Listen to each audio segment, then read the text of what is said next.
Okay. Good morning. September 7th, 2019. It is 9:19 a.m. I am rerouting myself and I am going to go to see my uncle in Kingston, Ontario in the hospital. So we're gonna change the GPS here in a minute and get on our way. So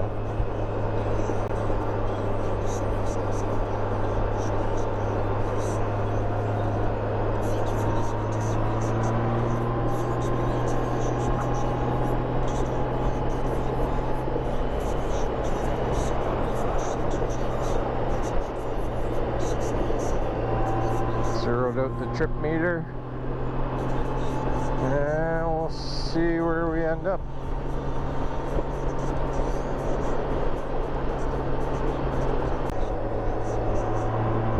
Hello.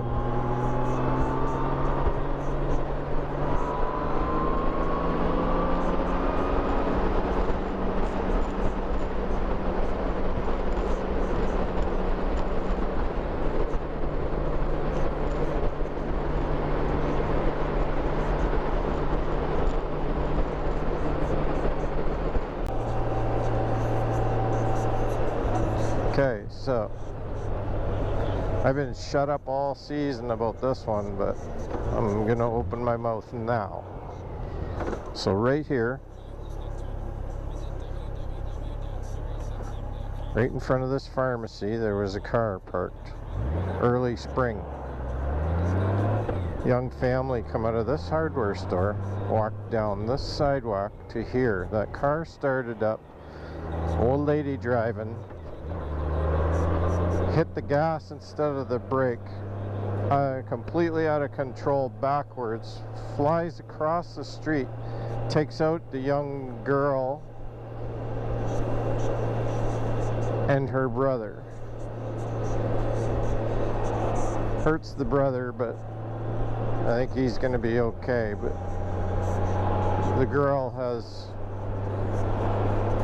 life-altering injuries. So the car proceeded through over the sidewalk, took them out, dragged the little girl underneath it over to the back of the, not the post office building, the municipal building there, it's right on the corner. Bangs into the back step of that, stops. The father and some bystanders get the girl out.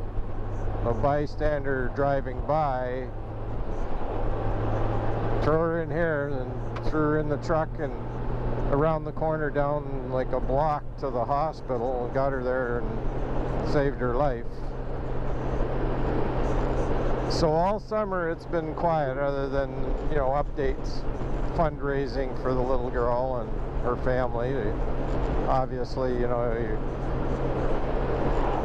mom and dad aren't going to be at work when they're trying to look after all this, so you know, everybody's been putting in a little bit here and there. The hardware store been collecting money for them, and good for them.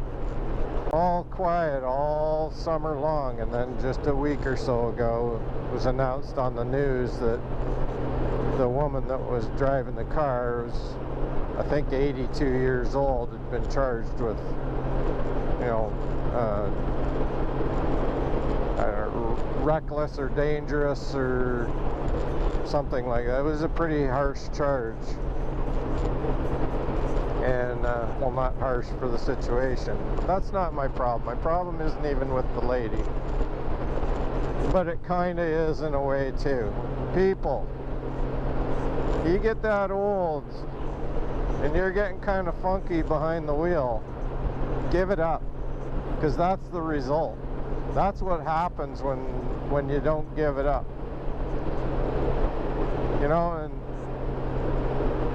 you know, back in the day, my dad, you know, his eyesight, he had cataracts, he got them fixed, they put the lens thing in, the one was good, and he wanted the other one, and they miffed it up, and you know, the lens didn't fit right, and it had a wrinkle in it, and his vision was off, and you know, he was a driver. My dad was a driver. He'd drive anywhere. If you wanted to go for a drive, he'd go for a drive. He was guys he worked with, best driver.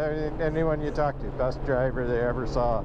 Smooth truck driver, farmer, drove everything. You know, same as us kids, but he had the touch.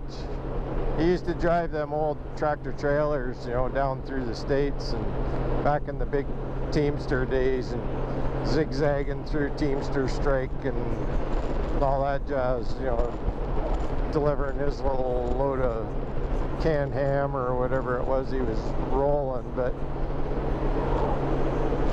when it came down to it, Mom told the doctor he can't see properly to drive, and the doc pulled his license right there, and Dad was a little pissed. But it was time, you know, before you hurt somebody else. Some innocent little thing like this little girl, I get a sick to my stomach feeling every time I drive by that place. And I was like nowhere near it when it happened. There's no visible remnant of that accident to draw what stirs in my gut every time I drive by there, thinking about how simple that could have been avoided. And it comes right down to the realization the woman wasn't even local. She was from Brampton. What's an 82-year-old woman doing in freaking Hagersville, Ontario, who lives in Brampton on a Saturday morning, while this little girl and her family are going to the hardware store to get seed for their herb garden? Like, what the hell were you doing here, and why would you be driving that far? And yeah, just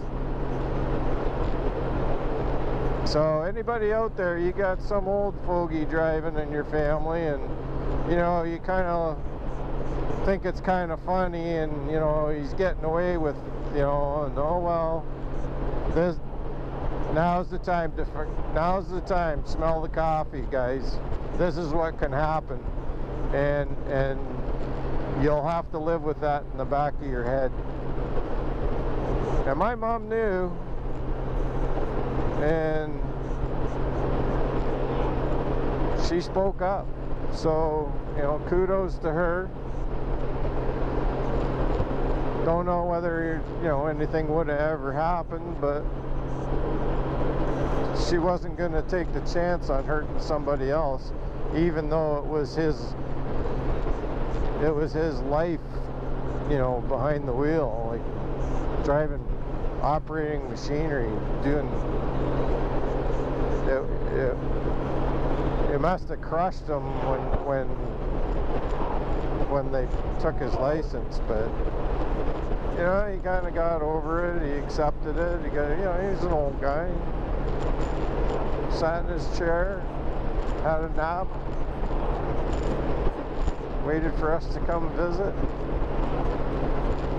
I think he had a fairly good retirement. He got out for quite a few years before he had to pack her in. And that's what people need to be looking at, though. You got somebody out there that's a little iffy behind the wheel, you know, tell them, hey, it's time. Step up, take them where they need to go. Drive that 82-year-old lady from Brampton to Hagersville. Let her go get her whatever it is that she's there for. Visit Mabel down the, you know, her old friend from school or whatever it is, and take her back. You know, and that little girl would have been starting school just skipping down the road, and now she's not skipping. So I'm going to end it on that. Everybody take a good hard look. That's all for now.